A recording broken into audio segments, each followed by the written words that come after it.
Hello, test.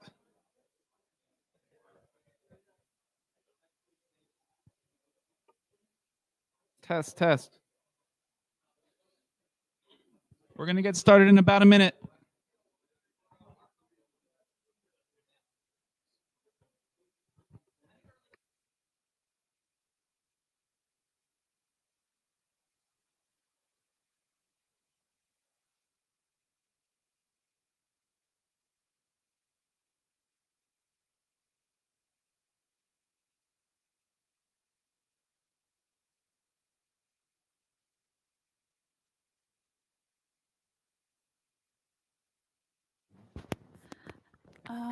Hello, can you hear us from Paris?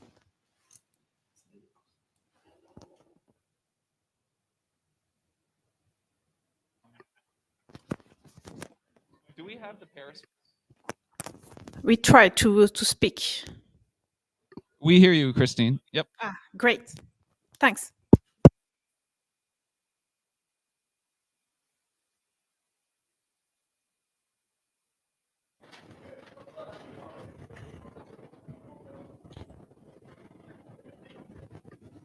All right.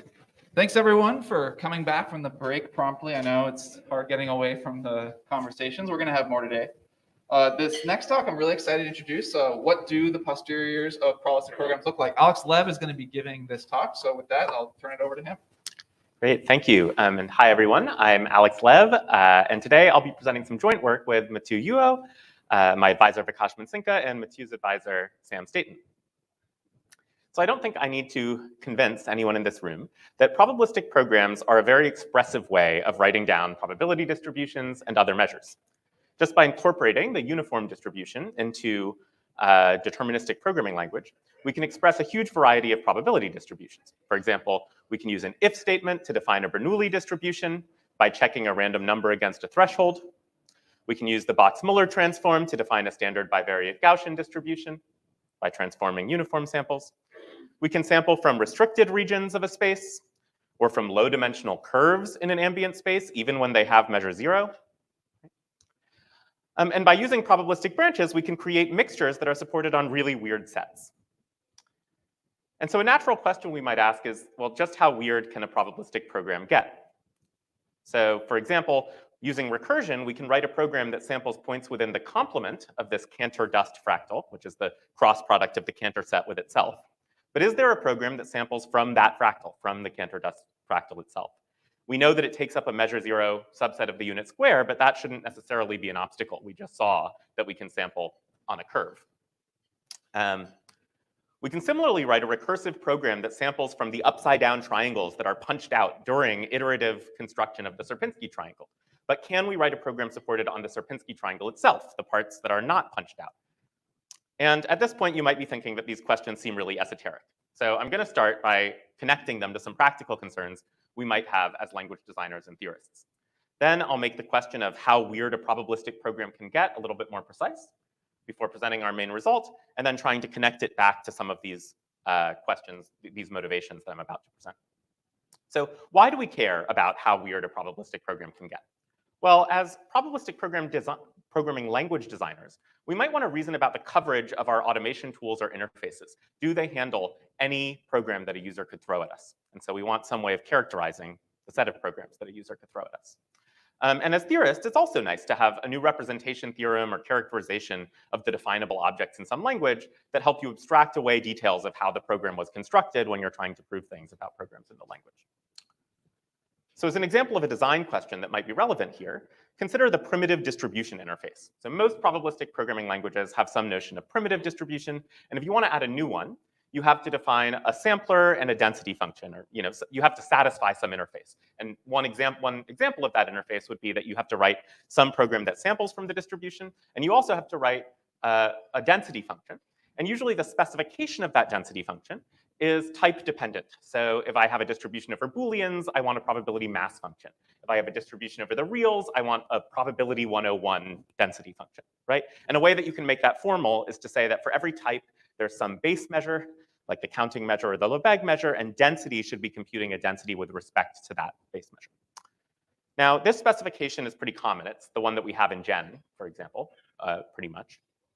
But a challenge with the interface is that a user might come to us and say, hey, I'm trying to implement a new primitive, and I've written the sampler, but I really don't know what to do about the density function, because my sampler, for example, samples uniformly along this curve.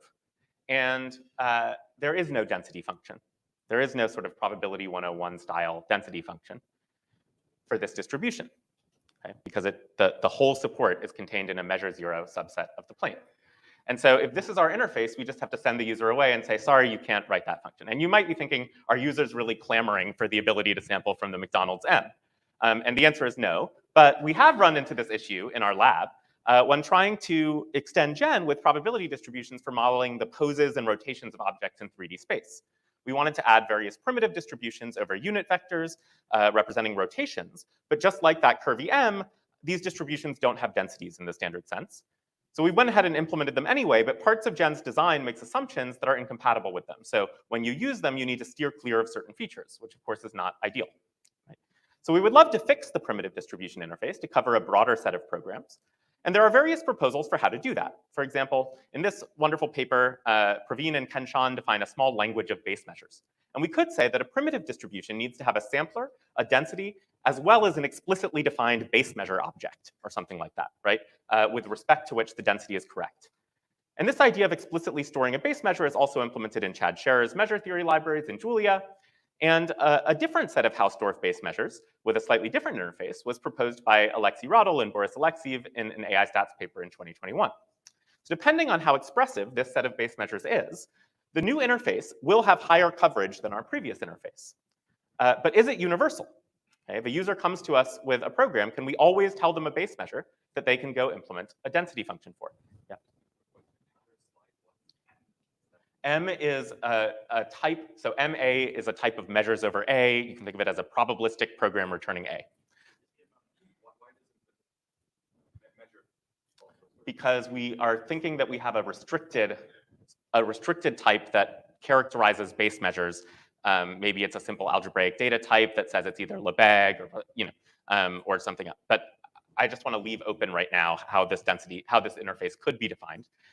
Defining the base measure as an arbitrary MA is a kind of universal choice, but it's also very hard to work with. Like you can't, for example, take two programs that both have densities and divide those densities because they're with respect to totally arbitrary base measures. Right? Okay, so if a user comes to us with a weird program, we want to know that our spec is universal. And that's one reason why a designer of languages might care how weird can a probabilistic program get. But before we can answer that problem, we should clarify what exactly we mean by the question. So we should set some ground rules. What language features and primitive functions are we allowing in this language in which we're going to think about the definable probabilistic programs? So we're going to start with a deterministic simply typed lambda calculus with real vectors and booleans as ground types, as well as tuples and functions. The symbol C here is going to range over primitive functions, which we'll talk more about in a moment. We'll then add support for general recursion via this mu operator, which binds the name F for recursive calls within the body E of the function being defined. And then we'll add all the standard constructs for probabilistic programming, including the type m tau of measures over tau, the terms return, sample, and score, and the do notation inspired by Haskell for sequencing probabilistic computations. And at Popple in 2019, Matthias and Ohad and Sam showed how to give a denotational semantics to a language with these features. And even though they use all sorts of fancy techniques to interpret the language compositionally, at the end of the day, a closed probabilistic term returning real vectors is going to denote some measure over the real numbers, or over the vectors in Euclidean space. So our question is just, what can we say about the definable measures? The measures that lie in the image of this semantic function, okay? And the key factor controlling the answer to that question is going to be what primitives we let into our language. And so there are lots of sensible choices here. But for this work, we're going to assume that the primitives are all piecewise analytic under analytic partition, or PAP. This class of functions was introduced by Wanyol and his colleagues in a great NERPS 2020 paper. And we extended the definition to cover higher order and partial functions at workshop paper last year.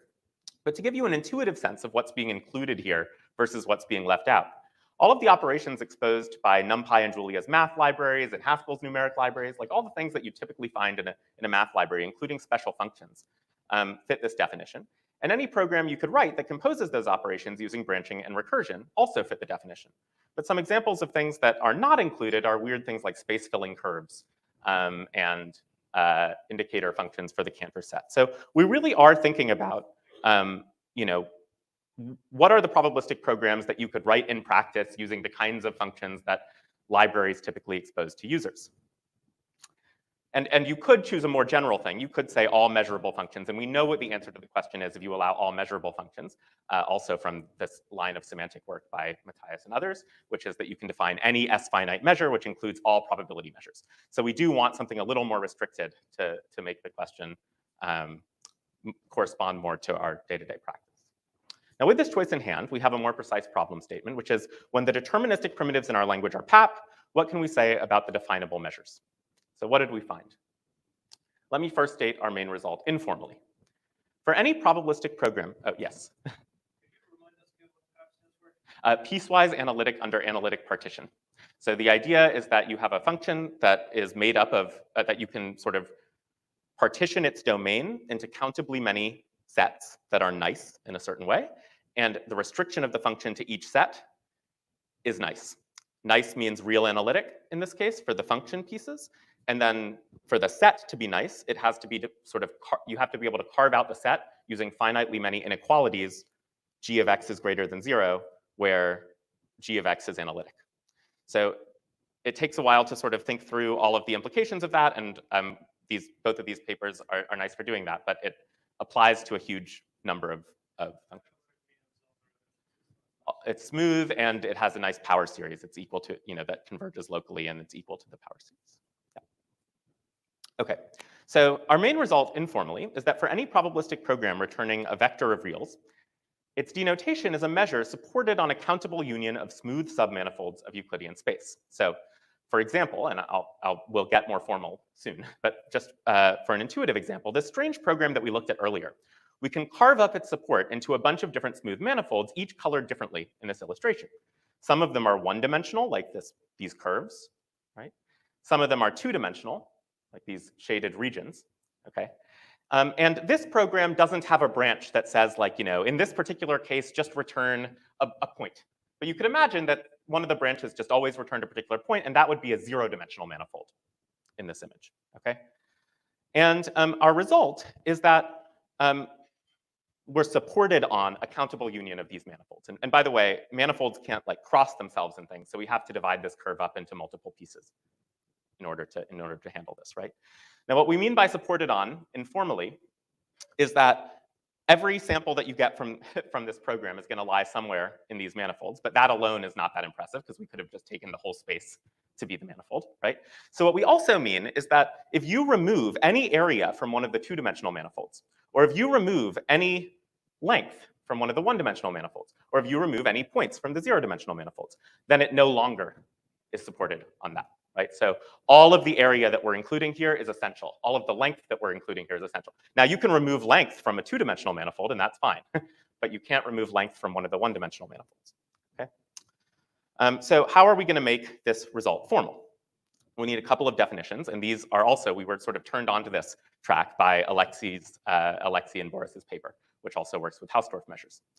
So the Hausdorff measure is a way of assigning sizes to sets, just like any measure is, and it's parameterized by a dimension d. Now, there's a formal definition on the slide to show you that this can be made rigorous, but what you'll need for the talk is the following intuition. When d is 0, the Hausdorff measure is counting the number of points in the set. When d is 1, it's summing up the lengths of any curves in the set. When d is 2, it's adding up the areas of any, the surface areas of any surfaces in the set. So for example, this little set A, that's this combination of two curves, has infinite zero-dimensional Hausdorff measure because it has infinitely many points. But it has a finite one-dimensional Hausdorff measure, which is just the arc lengths of the curves summed together. And it has 0 two-dimensional and three-dimensional and four-dimensional and five-dimensional Hausdorff measure because it has no area or volume. Whereas if we look at a set that does have area, then its Hausdorff measure is going to be infinite in the 0 and one-dimensional cases, finite for the two-dimensional case, it's just going to be the area there, and then 0 going forward. Okay, so that's the intuition of what this Hausdorff measure is doing. Building on the definition of Hausdorff measure, we're going to define a class of measures called S Hausdorff measures. So this thing mu counts as an S Hausdorff measure if, when given a set A, it spits out a sum of measurements of sizes, one term for each dimension from 0 to n, okay?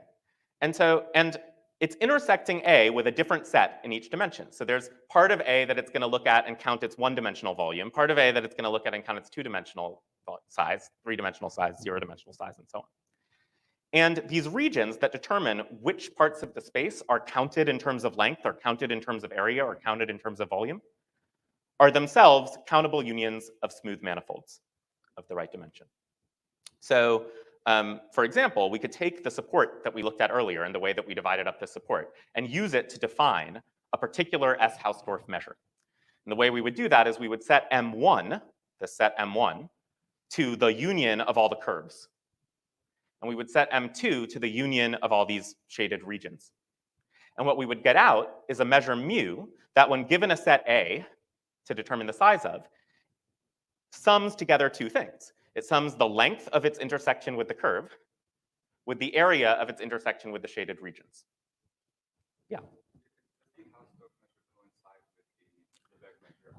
It does. So if you're in Rn, then the n-dimensional Hausdorff measure coincides with the Lebesgue measure. And some authors define it differently, but we included a scaling factor, as did the Alexis and Boris's paper, to make it equal the Lebesgue measure.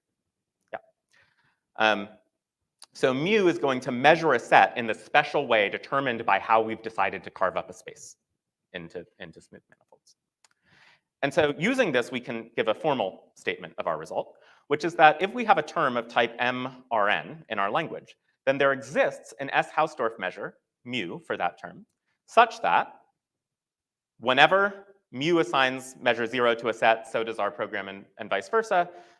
Whenever, and this is kind of implied by that, but whenever we have greater than 0, it's also greater than 0. And then this last part is important when your measure is not sigma finite. I'm not going to go into detail, but I'm happy to talk to people about it afterward. It's related to a condition that has been previously defined for this notion of zero infinity absolute continuity. But just to give intuition to unpack this, remember that when we say there exists an S. Hausdorff measure, what we're really saying is that there exists a choice of these M1, M2, M0, where there exists a way of carving up the space into unions of manifolds of each dimension. And when we say mu E of A, we get that what we mean is the total size of A as measured on each manifold. And this term over here means the total probability or measure of A under the user's program. So what this is telling us is that exactly what we said informally before. Anything the program assigns mass to is part of these manifolds, and every part of these manifolds have some probability of being hit by the program. Okay. Now, I'm noticing that I'm running out of time, but we can use this in order to go back to our examples and establish that no, we can't write a program that samples from the Cantor set or from Cantor dust. And I'll talk more about that with anyone who is curious about it. I just want to very quickly say what this means, going back to our density interface. So this was our theorem. It implies that every program E has a density, rho sub E, possibly, and it's allowed to be infinite at certain points, with respect to this measure mu E, this special S. Hausdorff measure mu E. And not only that, they're essentially unique. So if I have two S. Hausdorff measures, and they both satisfy this thing, then the densities with respect to each of them are E almost everywhere equal to each other. So we can kind of write rho sub E, meaning the density of a program, and mean something basically unambiguous or essentially unambiguous. Just like with a normal density, densities are only defined up to a measure 0 set. S. Hausdorff measures can be divided. So if I have two programs and they have the same support, they're mutually absolutely continuous, then I can divide their two S. Hausdorff densities and I get their radon-Nikodym derivative, or their density ratio. And if the absolute continuity only holds in one direction, where one program support is contained in the other program support, then I can basically divide the densities, but I have to multiply by an indicator function. And what this indicator function is doing is it's basically doing what has been previously proposed in Alexis and Boris's work, as a dimension check. You might have seen this come up if you've seen the paper on like the Indian GPA problem. So this suggests that we could have some kind of distribution interface based on S-Hausdorff measures, where the density that we use is actually this S-Hausdorff density instead of the standard density. But we'll need something else in there to help us do the dimension check. And this base measure problem in its solution paper at AI Stats 2021 that I've referred to a few times gives a nice interface for implementing that kind of thing. And what our work shows is that it really is a general solution. It doesn't leave any programs out if your primitives are PAP. We also show that we can divide these densities soundly to get importance weights up to a dimension check. And we haven't talked about it today, but it extends to program that returns lists of reals with no maximum dimension. So even if you're not just in Rn, if you have a program that every time you run it samples some different number of numbers, you can still talk about the S-Hausdorff densities. So in conclusion, we asked what the posteriors of probabilistic programs looked like. We gave this answer based on being supported on countable unions of manifolds that has interesting implications for designers of PPLs. We would love to explore efficient implementation of these designs that are suggested by this, as well as compositional automation of the computation of S-Hausdorff densities for programs. Thanks.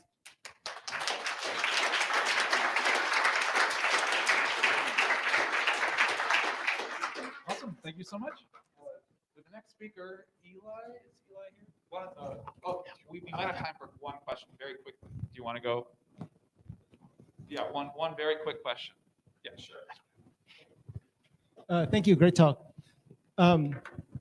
So you gave a class of probabilistic programs and showed which kind of, what kind of things we can sample from as a result of that.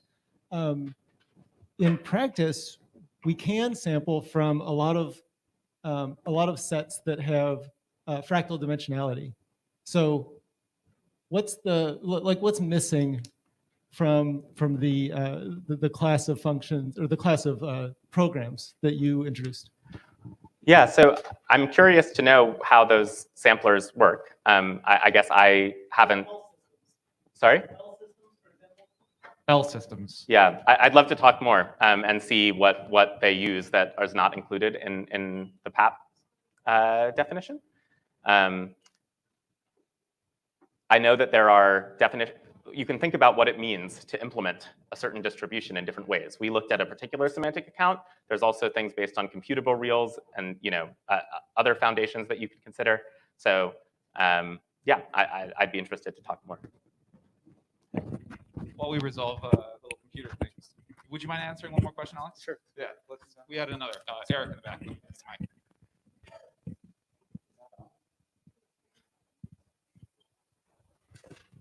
Just a quick clarification. Is your existence proof constructive? It depends on what you think that you have access to. So it's not a compositional construction of a density based on the text of a program, right?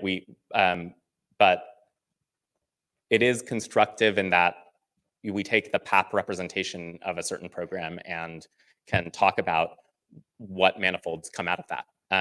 But there's still a lot more to actually go from the program to the Hausdorff. Yeah, I think it's not something that we can automate yet.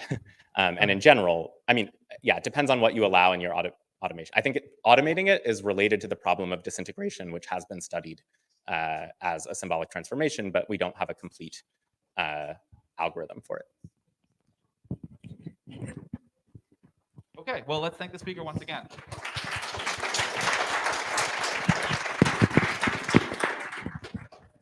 My computer seems to detect the display and says that it's over there, but the thing, it doesn't actually come on. It does detect the display. Yeah, see?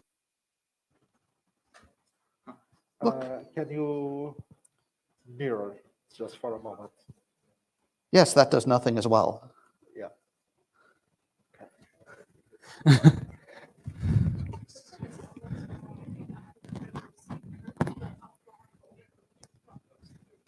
I'm afraid that problem cannot exist between keyboard and chair because I don't have a chair to sit on, so. Actually, one combined talk. One combined talk, got it. Okay. So then after the lightning talk. Got it. Yes.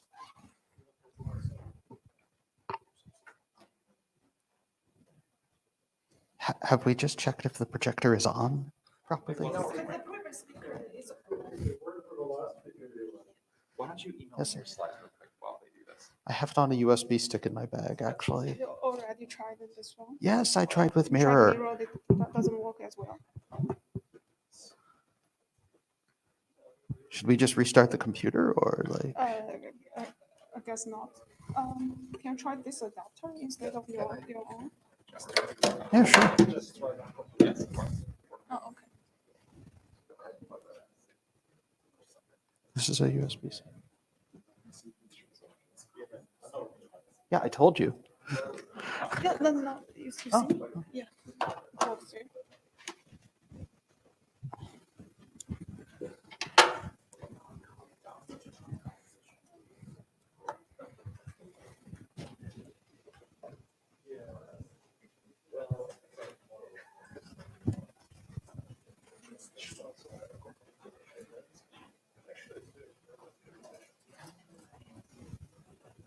All right, we're gonna do this for 30 seconds, and then we're gonna. Yeah, transition to lightning talk, so we'll come back to this at the end. It's not adapter's problem, I guess, because chairs. Yeah. It doesn't work. Yeah, so. Actually, if I could just get the USB stick from my bag, then we could use any computer, including one that works.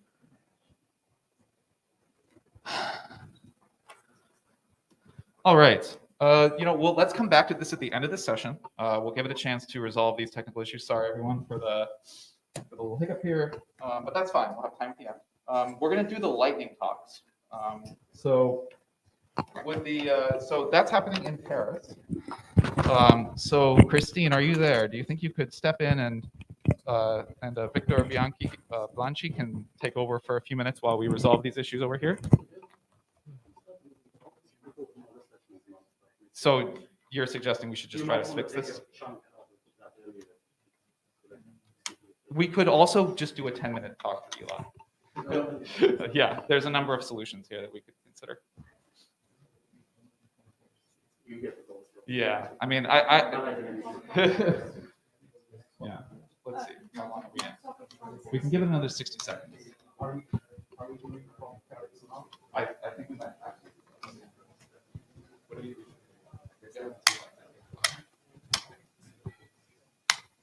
Let's just do one lightning talk.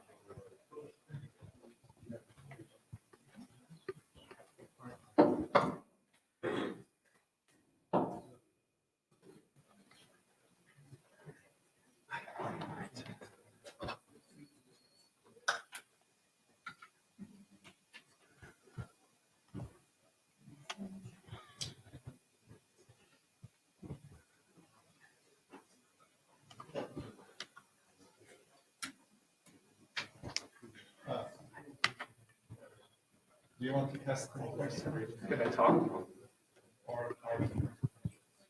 Hello. Can you hear us in Paris?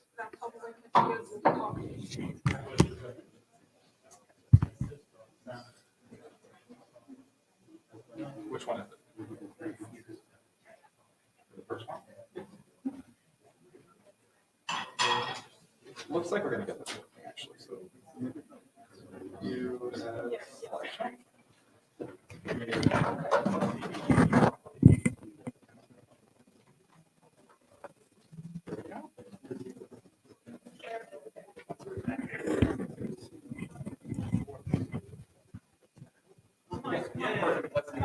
Let's just do this one. Thanks, you guys. Sorry about that. All right, change of plans. We got the slides working on this side. Oh, sorry about that. Okay.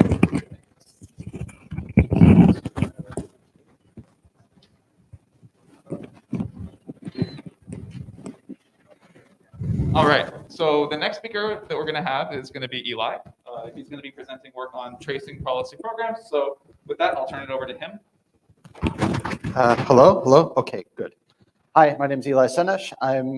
I'm speaking on behalf of a group that includes both myself and Alex Lev, who actually wrote a quite substantial portion of this work. So I'm presenting jointly since he just presented. Well, he didn't want to prepare two presentations, so. All right, I'll be presenting on our abstract semantics of probabilistic program traces. That's the first one, and a convenient category of tracing measure kernels. That's the second one. So A language for inference is often a language for inverse inference, really. We want to set up a probabilistic model in which we sample an unobserved variable, make some prediction about data, observe data that we can compare to the prediction, and then use the inverse probability rule or Bayes' law to get a posterior distribution. Unfortunately, that tends to involve solving an analytically intractable integral, can't necessarily be done in closed form. And so in practice, what we end up doing is writing an approximate inverse model, which we use to sample the unobserved variables, assign some kind of scalar weight, and then take a, there's a missing marginal probability factor in the right side of that equation. I fixed it on my laptop. That set of slides did not get transferred. Okay. And then the average over the weighted samples gives us a Monte Carlo approximation of the true posterior distribution. In practice, that often tends to result in a computation graph like the one seen at the bottom here, which should actually have a figure caption on it. Are we zoomed in somehow? Actual size. No, what?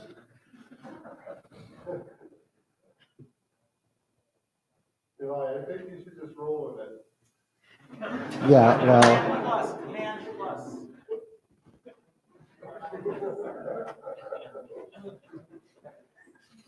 Success. Okay, yes. Right, okay, so yes, in practice, the computation graph often looks like this, where we're feeding in data, we get out samples for the unobserved variables. We feed those back into the generative model in order to score them and generate predictions. The particular example chosen here is, of course, a variational autoencoder, because it's the simplest case in which we tend to apply what we're now calling amortized inference. Of course, when we go to give semantics to these things, we're going to run into some trouble almost immediately, in the sense that if we model programs as unnormalized measures or probability measures given some parameters, and then we want to pass to a higher order probabilistic programming language, one with first-class functions, lambdas, the whole toolbox, we find that the space of functions from the reals to the reals is not measurable, or viewed in another way, the category of measure spaces is not Cartesian closed. So what we tend to do in practice is say, let's take our operational model of assuming that there's an infinite random number generator stream, put that in some base sample space omega, and construct a nice categorical setting in which we can push forward samples from this uniform stream to get the probability measures we want. And the particular setting that we're focusing on today is based on a lot of good work by a number of people, some of whom are in this room, on quasi-Borel spaces. And technically there, we're working in a probability monad. So if you read appropriate math symbols, you can see on the left that yes, we're working in the Kleisli category of the probability monad of the category of quasi-Borel spaces. If you don't care about that, well, our actual contribution is that in real probabilistic programming languages, particularly higher order ones, the stream of random variates is not just an implementation detail. It often gives us a data structure we call a trace, over which we want to evaluate a density for inference purposes. And our two abstracts today are based on different ways of reasoning about the semantics of those traces and densities. Why do you need to worry about the problem if phi is finite dimensional and uniquely identifies the function? Sorry, why do we worry about the problem? About the quasi-Borel space, because Q phi is uniquely determined by phi, right? So if you have a higher order function. Yeah, sorry, by parameter I meant X or Z, like what do you, I don't. So I think the problem here is higher order functions are not measurable, right? But phi, and for the variational autoencoder, is finite dimensional. We can use that to identify the function. So I'm just trying to understand. So technically you could also use a finite number of parameters in order to write down, say, a way to sample a lambda expression from a grammar. But again, if that lambda expression has type R to R, then we need a space to actually map it into. So, it's the syntax semantics problem. You can have a finite dimensional random object, which is finite dimensional in terms of its syntax, grammar, lambda calculus, function expression.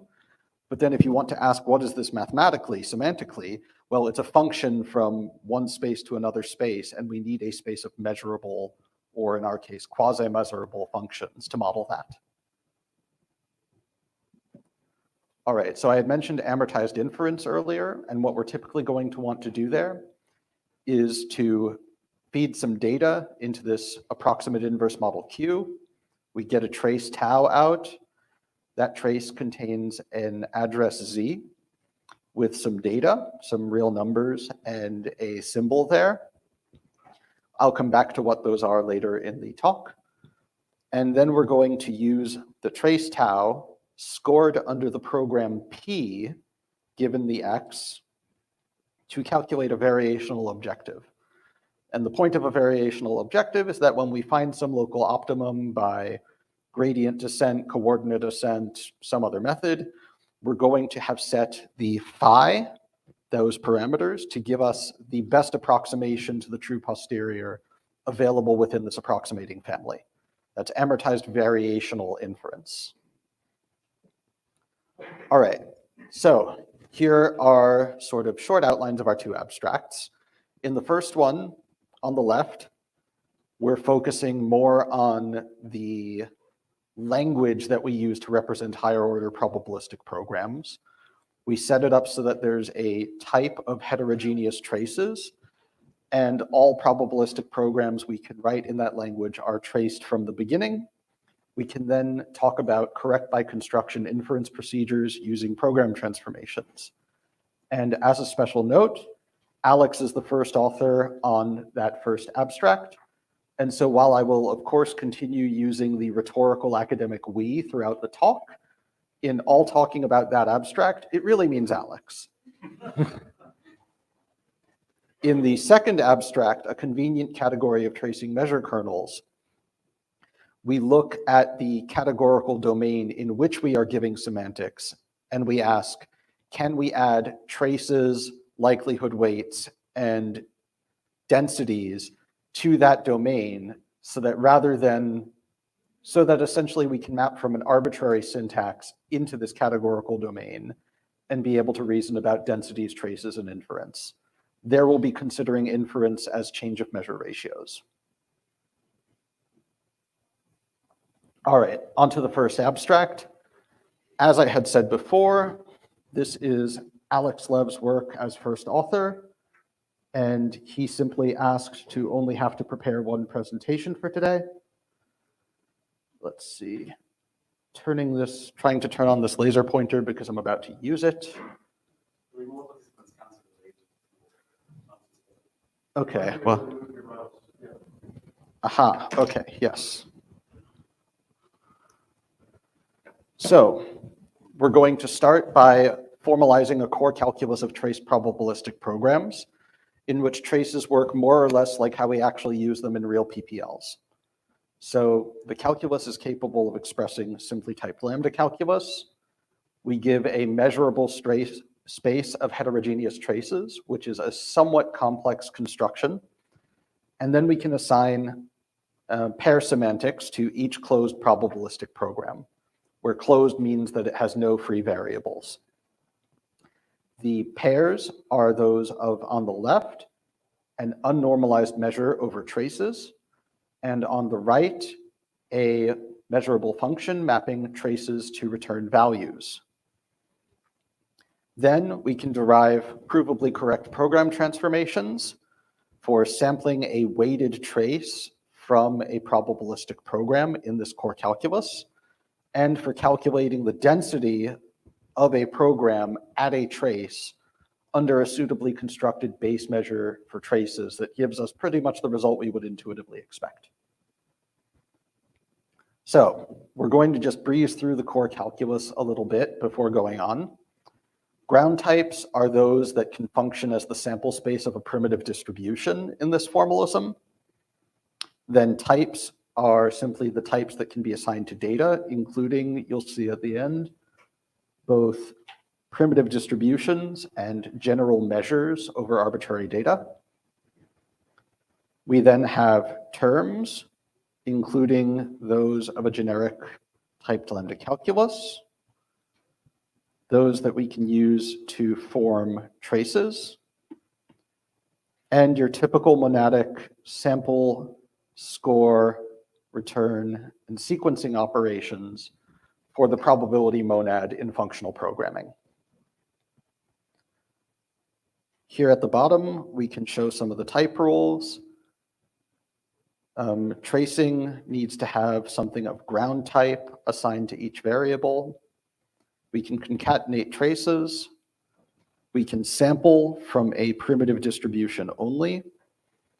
And this now has measure type. And of course, we can give an unnormalized scoring factor, which will be exponentiated and has a side effect of altering the measure represented by the program, but does not return a value. Using the program transformations, weighted sampling, and density evaluation, we can, under an assumption we'll come back to later, write correct by construction importance sampling in do notation. So just reading it out, we're going to sample a weighted trace from the proposal Q, and we're going to assume that this trace lies within the support of the program P as well. So we're assuming that P and Q are absolutely continuous with respect to one another, no missing random variables, no superfluous random variables. Then we can just evaluate the density of the proposal at the trace, the density of the target at the trace, and multiply the incoming incremental weight by that ratio in order to perform importance sampling. And remember, this is not in a Haskell library. This is in the core calculus where this is correct by construction. All right, now, as I said about traces needing to have no missing, no superfluous variables, we've done a lot of thinking about that, and we'll be doing further work together. I'd actually like to thank Alex for his contributions to the second abstract, even though he's not on the author list. And we'll be coming back to that issue. So in the second abstract, we consider things entirely on the mathematical side in the category of quasi-Borel spaces.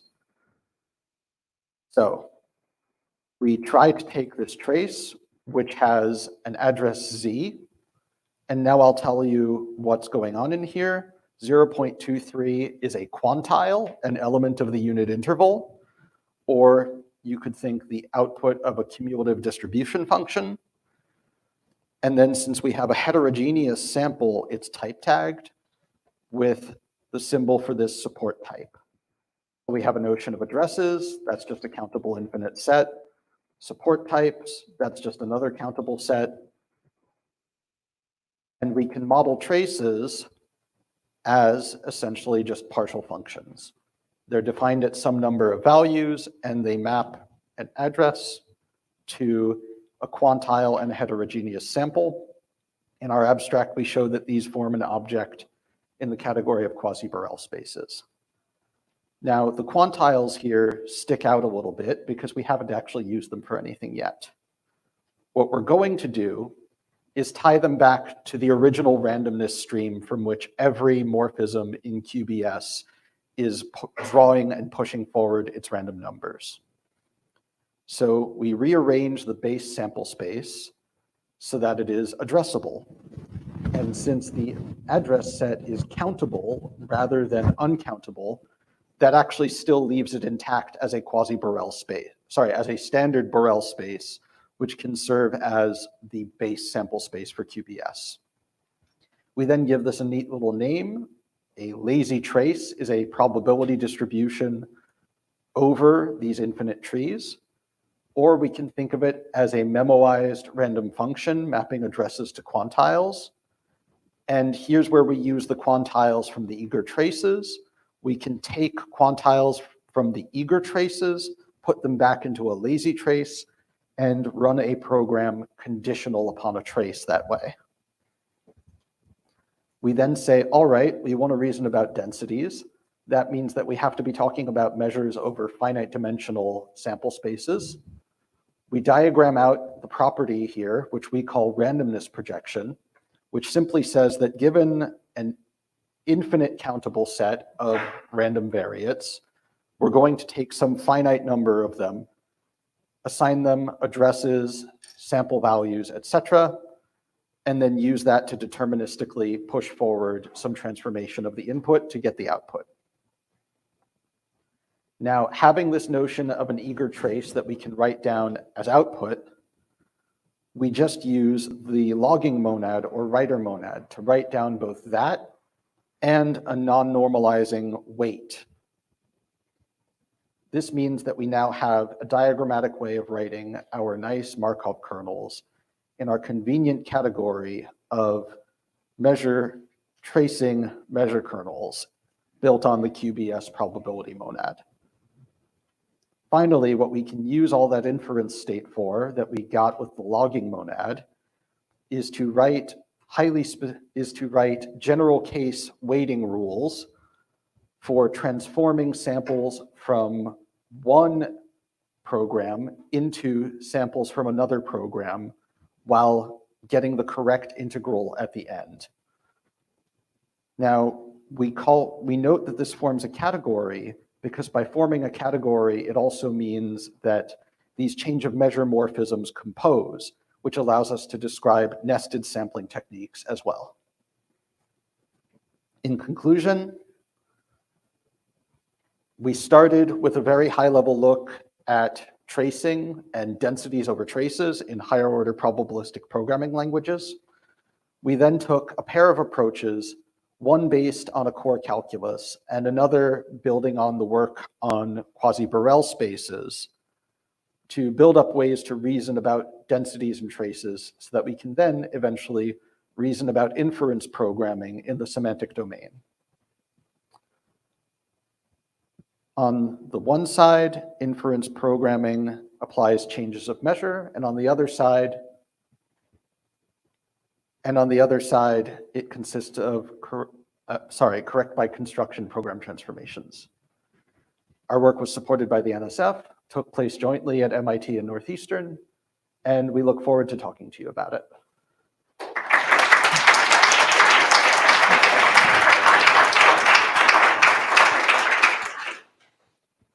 All right. So we don't have much time for questions, unfortunately. We're going to transition on to the lightning talks. And the first one of those is going to take place in Paris. If you have questions for Eli, please post in the Slack, send him a message, and you guys can, of course, talk there and also, he'll be around. So with that, we're going to go to lightning talks. These are going to be 5 minutes each. We ask that you stick to that time, okay? So don't run over because we have it timed out properly. We did have a bit of extra time in the schedule for technical difficulties, so we're not going to run too far into lunch because of the small hiccup at the beginning, so no worries. I'm going to pass it over to Paris now for our first lightning talk.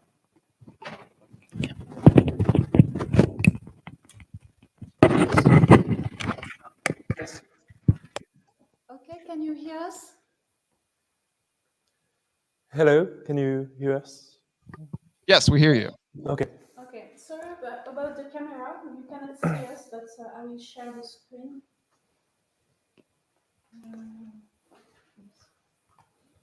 That's not what I can do.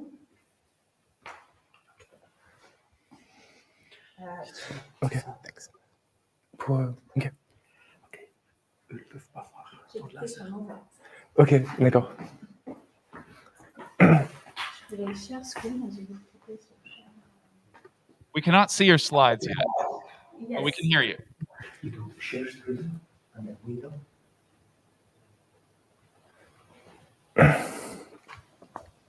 There we go. We see them. Okay, thanks. So I'm Victor Blanqui, and I am a student in the ENS, and I will talk about the work I've done with Hugo Paquet. Sorry to interrupt. Can you also turn on your camera? I think we can't. I'm sorry. We don't have the camera. Okay, I will talk about the work I've done with Hugo Paquet in my internship. So The question was, what are polymorphic programs of type prob A to prob A? So this kind of program take a measure and returns a random measure. So why are we interested in this kind of programs? We are interested in this because of program of like Dirichlet process, which is often used for modelizing non-parametric clustering. And I will give you, I will explain how it works.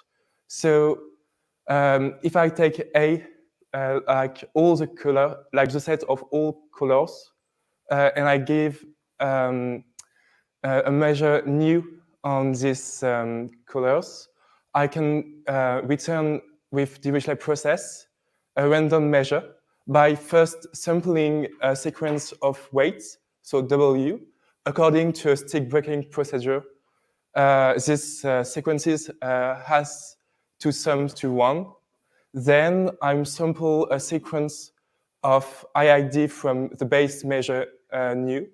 And then I return the thing we can see on the right. So the sum of that Dirac measure on xn with weight wn.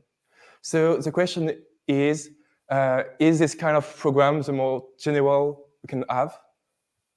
And to do so, we will formalize polymorphic program of this type with category theory. Prob is a monad, and we will say that we will modelize this polymorphic program as a natural transformation from prob to prob. So it just means that we want this diagram to commute for every morphism F for M to B. And what we've shown is every natural transformation from prob to prob is in fact something which looks like the Dirichlet process. So we define homogeneous random distribution.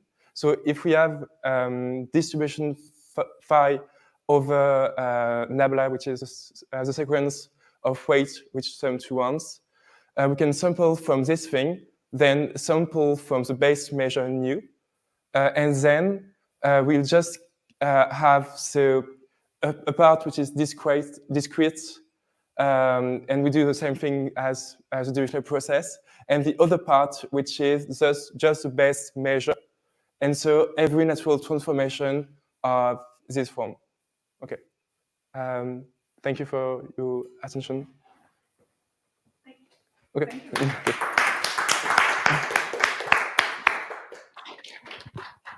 Yeah.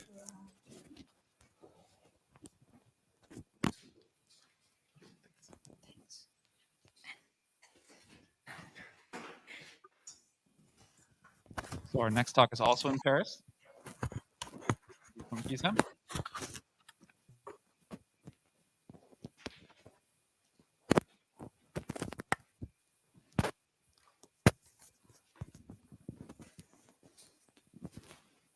Okay, can you hear us? Could you speak up a little, maybe closer to the mic? Can you hear me? Perfect. Okay, perfect. Can you see the slides? Yes. Great. So, hi everyone. I will talk about static delayed sampling for probabilistic programming languages. And it's a compile time approach to optimize a given probabilistic program. So we might, to improve the efficiency of the inference, we might use conjugate prior relations between the random variables of a model. And, sorry. And for example, if we have a beta distributed random variable and a Bernoulli distributed observation on top of that random variable, then using the conjugate prior relations between this beta and Bernoulli distributions, we can calculate the posterior of theta in a closed form solution.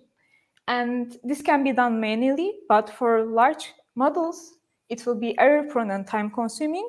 And other way is doing this automatically, as in delayed sampling approach.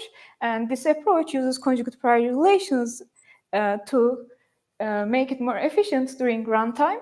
But it has to introduce some graph to maintain these relations. And it means that it introduces some runtime overhead. So then the research question is, how can we apply this approach at compile time to reduce the runtime overhead? And the main challenge about this approach is the expressiveness of such an algorithm, because in static time it's tricky to support loops, branches, and indexing. And our proposed solution to this challenge is following a conservative approach. We may not optimize all the parts, but we can support some parts, such as indexing. There are other compile time approaches, but the main problem with them is they are either specific to a sampling algorithm or a language, or they require some computer algebra, and which makes it hard to implement. And in our approach, we aim that we will not depend on any specific inference algorithm, and we can work on any universal probabilistic programming language, though we might be conservative. And our research approach simply consists of 3 steps. And in the first step, we take a probabilistic program and generate a graph out of it, which we called programmatic Bayesian network. And this programmatic Bayesian network is just an extended Bayesian network that allows us to encode everything that a Bayesian network cannot encode directly, such as function calls, loops, and this kind of structures. And after generating this programmatic Bayesian network, then the transformer takes this graph and then transforms it into a more efficient form using conjugate prior relations between the random variables. And after that step, we reconstruct this generated optimized PBN and reconstruct the probabilistic program. So on the left-hand side, we have a code written in Mike and Core People, which is a probabilistic programming language. And on the right-hand side, we have the PBN generated from this code. And first 2 lines are just let bindings that binds a function call and a float number to variables. And we create a code block node to represent that. A code block is just simply a function that takes an input and then outputs random variables. And in this case, the code block P will output A and B. And next, we have a categorically distributed random variable. And on line 4 and 5, we have a list of random variables, a Gaussian distributed random variables. And each of these random variables depends on the output from code block P. So basically, we put a multiplexer to select the appropriate output and then put that into the corresponding parameters of the distribution. And we have on line 6, we have a random variable mu that we get from a random variable. And then it has a stochastic indexing. And for that, we are putting a multiplexer node. Actually, this is kind of the important point, because with this support, we can use the conjugate prior relations in models such as latent Dirichlet allocation. And next, we have an observed random variable that depends on the mu. And we see that actually there is a conjugate prior relation between the observed random variable and mu via this random variable list, because both are Gaussian. And next, I will not go into details of this transformation, but on the left-hand side, we have the generated PBN, and on the rightmost side, we have the transformed, more efficient form that we get by marginalizing and then conditioning on the observed value. And on the final part, we have the optimized graph. And on the right-hand side, we just generate the code from this optimized graph, because we have everything that we need to generate this probabilistic program. And finally, on the left-hand side, we have the original program, just to compare. And on the right-hand side, we have the transformed program. And in transformed program, observed random variable is marginalized, and we condition on the observed value. Thus, we were able to reduce variance at compile time. Thank you for listening.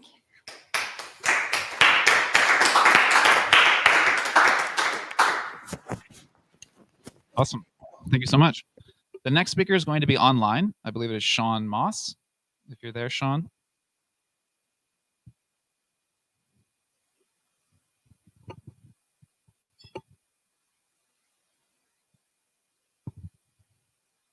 If you're saying anything, we cannot hear you.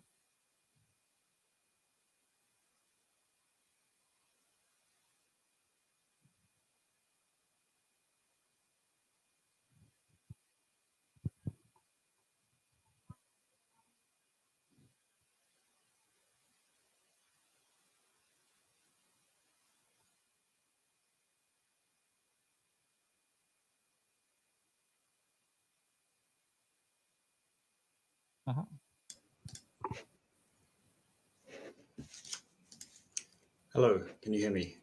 Yes, we see and hear you.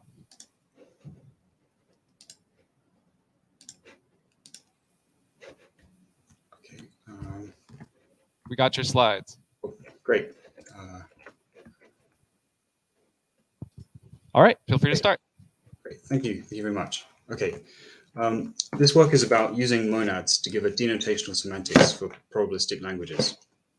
Okay, so let me recap these three key words here. So a monad on set gives you a denotational semantics for a certain class of effectful operations. It depends on which monad you have, but typically we're thinking random choices or using state. When I talk about the tensor, I'm talking about an operation on monads. So the tensor of two monads is a third monad that gives you semantics for having both sets of operations at once. Okay, it can be quite hard to give an explicit description of the tensored monad. So the problem we were interested in is to try to give an explicit description of the tensor when one of the monads you start with is probability. Okay, and the idea is to start from the fact that probability monads tend to come from semi-rings. And a semi-ring is an algebraic structure with an addition and a multiplication. So the main example is the non-negative reals, so from 0 inclusive to infinity exclusive with the usual algebraic operations. Okay.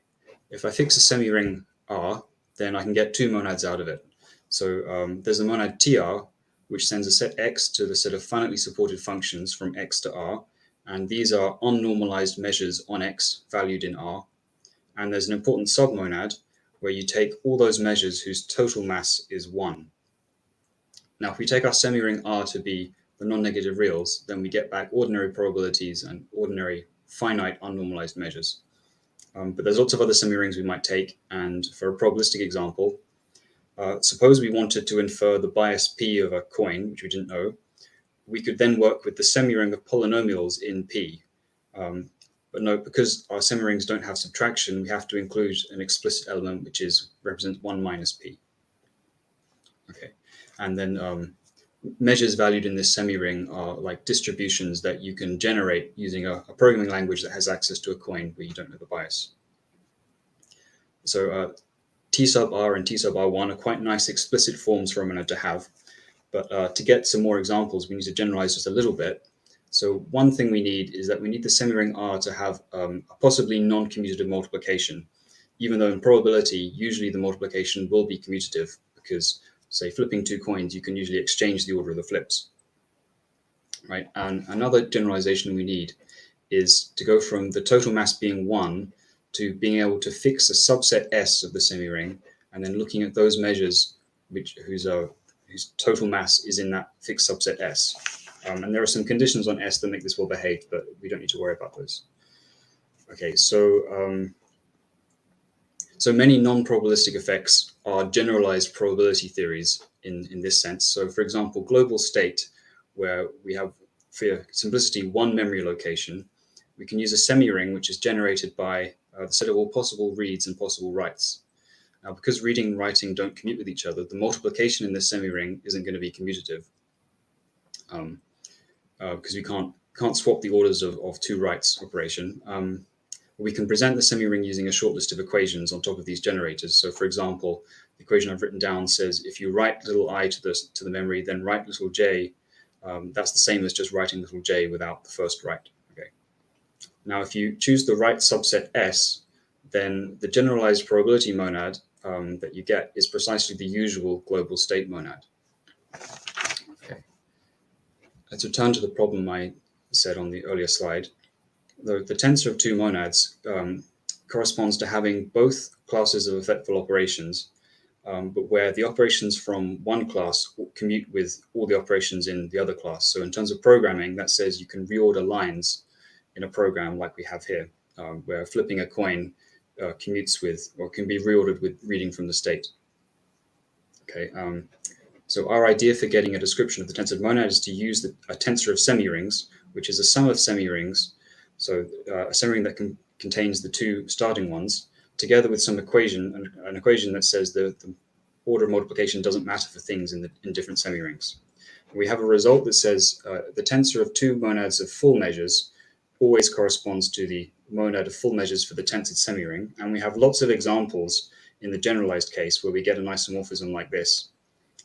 And our main piece of work in progress is to try to find sufficient conditions for which we get this isomorphism. Okay, thank you very much for listening.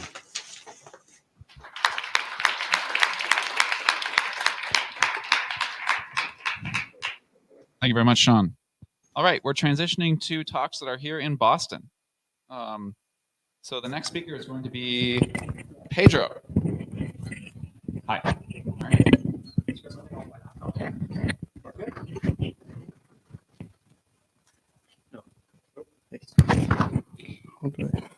Can I put it here?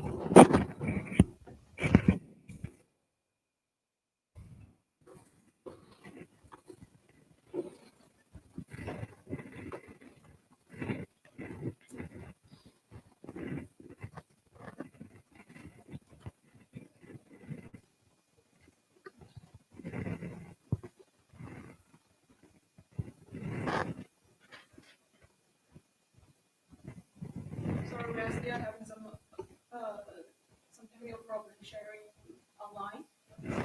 Oh. No problem. So the Chrome is not responding. Wonderful. Oh yeah, now I think seems to work. Is it working now? Yeah, I think we're good now. Just arrows. Okay, thanks. All right. Can you hear us in Paris? Hello? Any chance?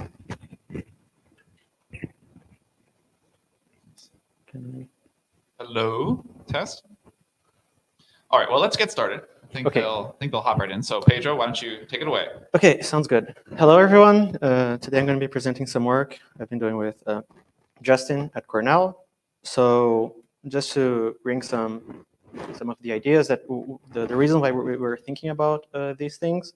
So some people have used ideas from separation logic to reason about probabilistic independence in the context of a first-order imperative programming language. So the questions we want to answer in this work is, can we use some of these ideas in a high-order functional setting?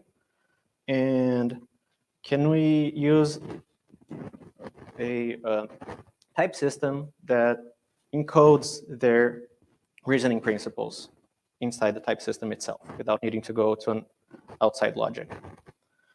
And for those who are familiar with separation logic, they might think that there is an easy way of doing this by using bunch typing, which is the Curry-Howard version of separation logic, and has two distinct pairing operations and two distinct arrow types.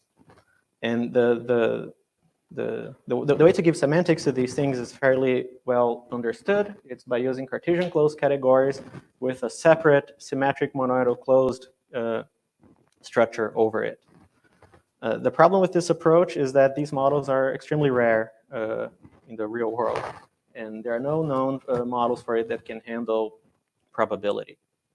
So we take a slightly variant of this work, of this language, by using two different languages. We have a first language, NI, where resource sharing is allowed.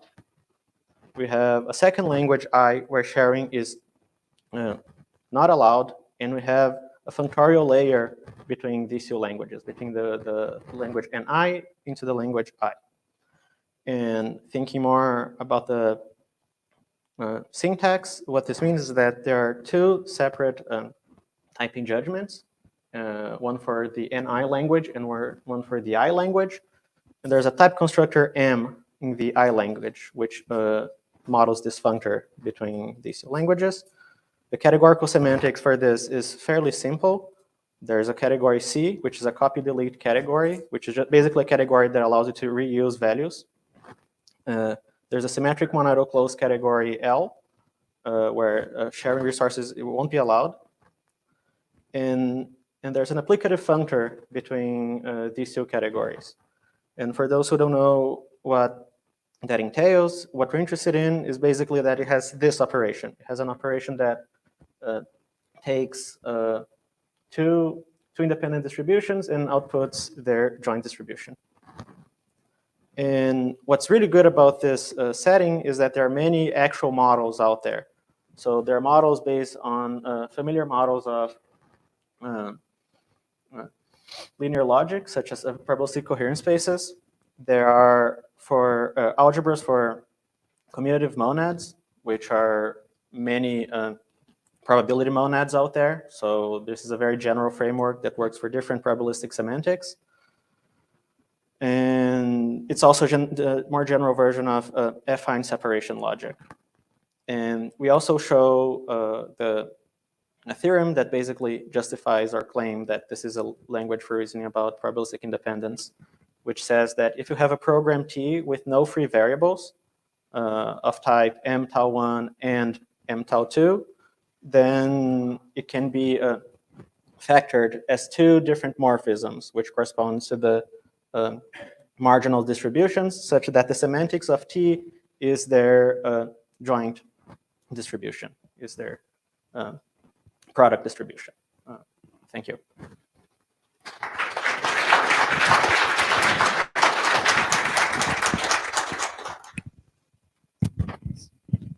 All right.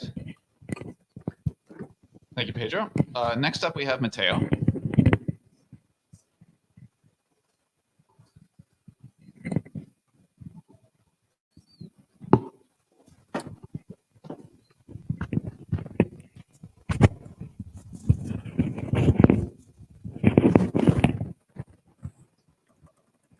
Oh, sorry.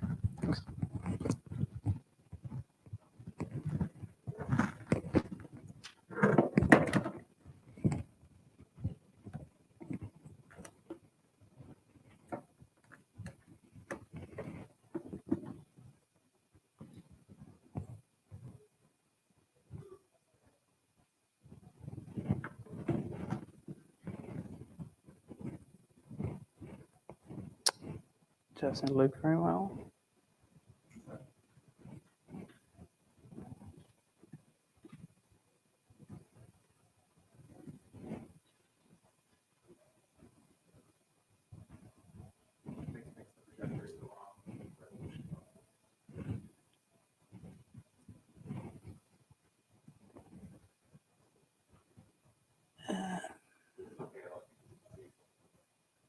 Okay, maybe we can try presenting it like this. Is that fine? Okay. Okay, so hi all, I'm Matteo, and this is ongoing work together with Robin, Alex, and Fabio on iteration in discrete probabilistic programming. So in comparison with common programming languages where you evaluate a program and that results on the execution of some routine, as you surely know, probabilistic programs, when you evaluate them, they result on some probabilistic model. Growth of interest in this has led to various different libraries and languages such as Stan, Edward, Psi, or DICE. Last one, DICE is a functional probabilistic programming languages that allows you to specify discrete distributions and is focused on efficient inference for programs with large number of variables. So on our work, we're interested in adding unbounded inference to such a language.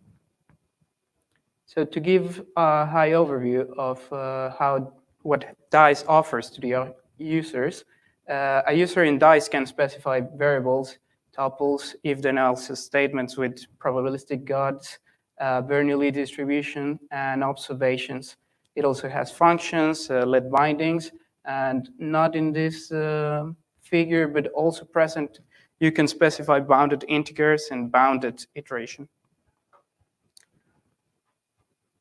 So a program in DICE can be seen basically as the combination of two weighted Boolean formulas, one that keeps tracks of all the assignations that we have to the flips that you encounter in a program, and another one that also keeps track of the assignations that you put on the flips within a program, but takes into account the constraints that have been put by the observations.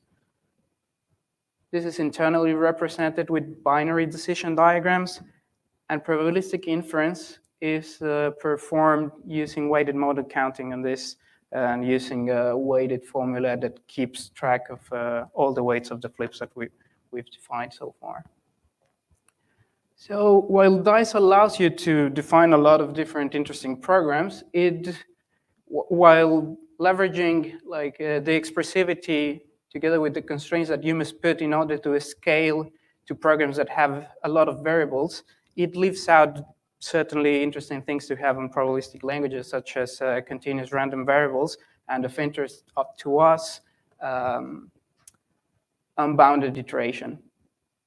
So we tackled the problem of bounded iteration by proposing two different forms of iteration which are compatible with each other. The first one is reminiscent of common while loops.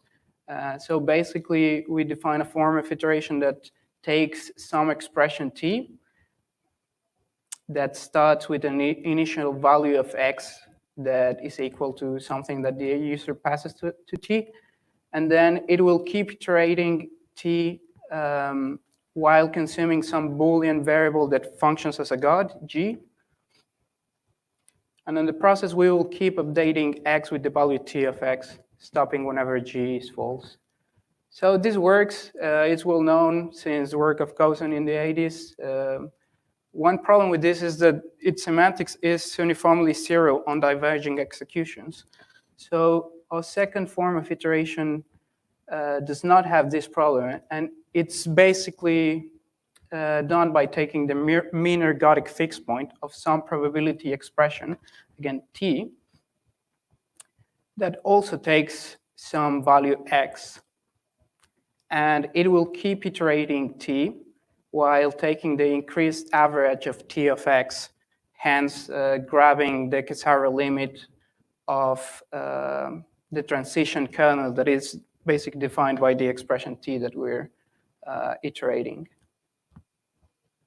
So not mentioned in these slides, but also interesting to us is how can we integrate this with DICE implementation? We already have some results in this. What's the relation between the proposed forms of iteration? What are relevant use cases? And what are the convergence times of the two forms of iteration that we are proposing? Thanks. And if you have further questions or what to talk more about this, you can find me at the poster session.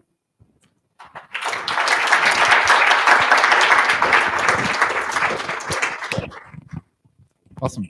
Thank you very much. Next up, we have bit blasting probabilistic programs presented by Porva.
Hello, can everyone hear me?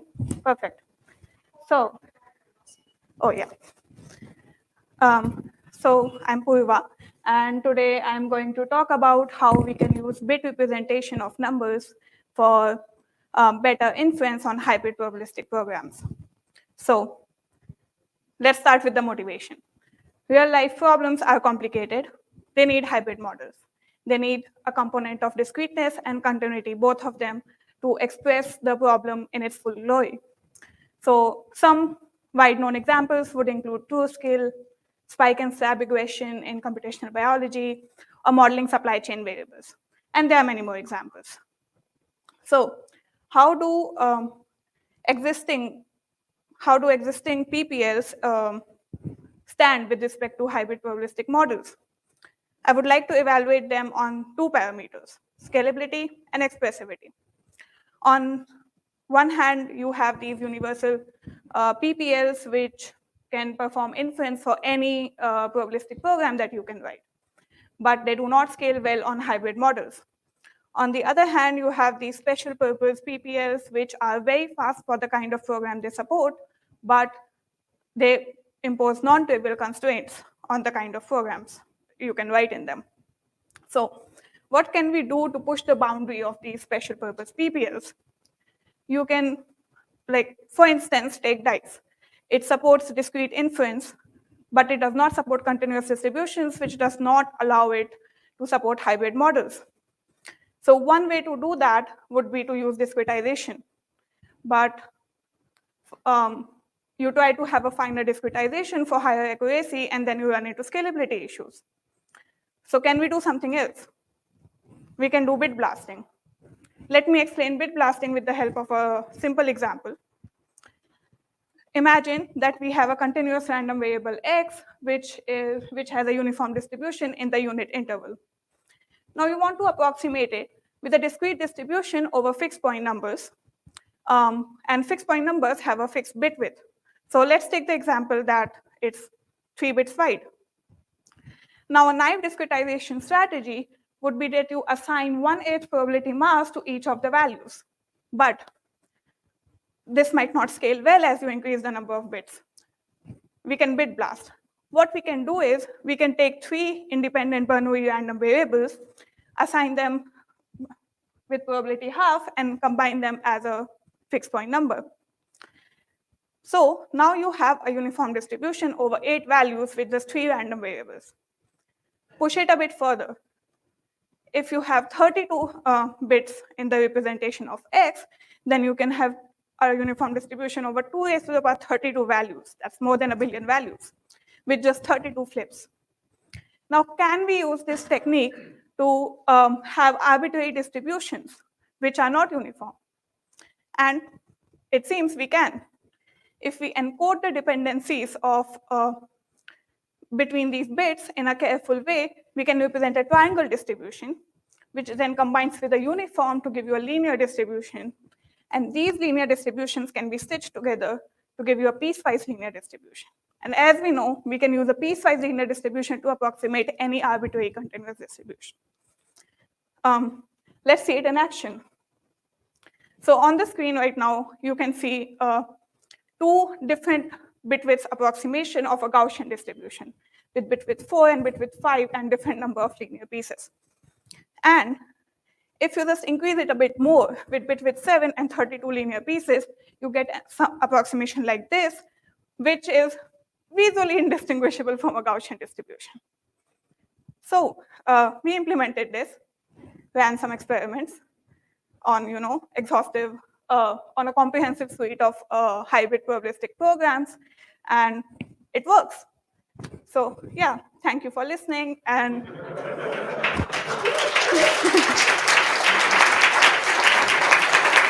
thank you.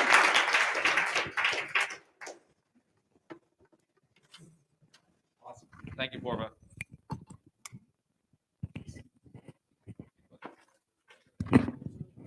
All right.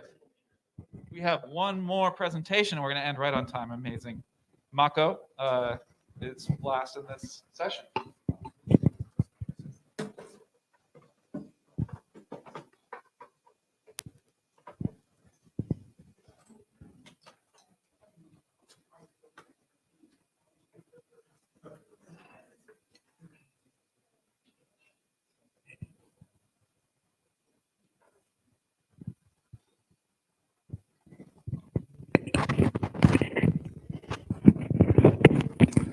Hey, I'm Mako Bates. I've been working with my advisor over in Burlington for over a year now, trying to put together a system that can do static analysis, can automatically verify the security of implementations of secure multi-party computation protocols. I should be clear, this is a work in progress. We do not have a PyMPC language. So the first thing to talk about is what secure multi-party computation is. It's a cryptographic primitive that's been implemented a couple of different ways, which allows a group of parties to compute some function across their secret inputs without sharing those secrets with each other. A nice, easy example to implement would be summation. It's proven, or I should say, proofs of security take a pretty normal simulation-based form. So what we need in order to show that a protocol is secure is some function that can, in an abstract ideal world, sample from the distribution of party views that you would see in the real world. If you can write such a simulator, then you know your protocol is secure. Our goal is a system that can automatically find simulators for a usefully large space of possible protocols. Turns out that's tricky. The details of the simulator matter a great deal. In particular, you have to include the random tapes, and you have to do what amounts to posterior inference in order to get valid random tapes with the correct distribution, even though you knew they were uniform to begin with. Efficiency is also a concern, even though you'll never actually run your simulator. In order for the transitivity argument to hold, you need it to be something that you could do efficiently in polynomial time. So one way of thinking about this, which we think is actually kind of fundamental, is we're doing posterior inference. So we can think of this as a very abstract causal graphical model of a protocol represented as a joint probability distribution across all of its inputs and outputs and internal variables. But if we want to think about it this way, then the honest secrets cause a problem because we can't make assumptions about them. We can't say they're sampled from some distribution X. Or really what we could say is they're sampled from some distribution X and our choice of assumption doesn't matter. So probably most people in the room understand this slide that I wrote better than I do, but the thing I just said is represented there on the bottom. Your choice of prior distribution for the honest secrets doesn't matter. If you can show that, then we can build a simulator, give or take efficiency, which is important. Similarly, you could just say it's conditional independence. Conditioned on the inputs to the simulator, the views and the honest secrets are independent of each other. Conditional independence, posterior inference are both hard to do efficiently, to do exactly. We've tried a variety of language features to simplify the problem. So using indistinguishability or non-interference to carry forward the uniform randomness of the tapes can help, or possibly restricting the distribution to a point distribution would obviously be very helpful, but you lose a great deal of expressivity. However, some compromises can be made. We don't need a completely Turing-complete language necessarily. We have, however, found a lot of things that don't work. Bayes nets obviously are not very efficient. Some product networks looked great until we realized that you can't actually represent existing normal MPC protocols within them because they violate the invariance. DICE looked really promising. However, we haven't been able to figure out a way of parameterizing it. We need to make these guarantees across all possible inputs, all possible outputs. And so when you have a network model whose shape depends on actual values in the program, how can we make the universal quantification we need? So I'm here at LAFI kind of shopping for solutions, ways of doing exact probabilistic inference, ways of doing exact sampling, ways for enforcing conditional independence. My advisor and I are both coming into this from other domains, and hopefully we can convince you we know what we're talking about. I'll be at the poster session, obviously. I'll actually be around all week, so I'm looking forward to meeting most of you. Thanks.